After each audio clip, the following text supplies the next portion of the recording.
വിധിയെഴുത്തിന് 10 നാൾ ശേഷിക്കെ നിലമ്പൂരിൽ പ്രചാരണം ചൂടുപിടിക്കുകയാണ്. മന്ത്രിമാർ ഉൾപ്പെടെ എം സ്വരാജിനായി മണ്ഡലത്തിൽ സജീവം. പ്രതിപക്ഷ നേതാവ് വി ഡി സതീശൻ ഉൾപ്പെടെ UDF നേതാക്കൾ മണ്ഡലത്തിൽ ക്യാമ്പ് ചെയ്യുകയാണ്. തൃണമൂൽ കോൺഗ്രസ് ദേശീയ നേതാക്കളെ മണ്ഡലത്തിലെത്തിക്കാനാണ് PV അൻവറിന്റെ ശ്രമം. അതേസമയം NDAയുടെ തെരഞ്ഞെടുപ്പ് കമ്മിറ്റി ഓഫീസ് BJP നേതാവ് K സുരേന്ദ്രൻ ഉദ്ഘാടനം ചെയ്തു.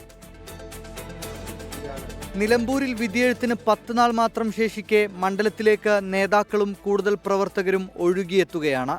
LDF ക്യാമ്പിനായി മന്ത്രിമാരായ KB Ganesh Kumar, V Sivankutty, R Bindu അടക്കമുള്ളവർ പ്രചാരണ രംഗത്തുണ്ട്.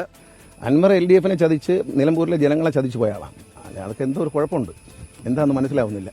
പ്രതിപക്ഷ നേതാവടക്കമുള്ള UDF നേതാക്കളും ആര്യാടൻ ഷൗക്കത്തിനായി കൊണ്ടുപിടിച്ച പ്രചാരണത്തിലാണ്. BJPയുടെ തിരഞ്ഞെടുപ്പ് കമ്മിറ്റി ഓഫീസിന്റെ ഉദ്ഘാടനം K സുരേന്ദ്രൻ നിർവഹിച്ചു.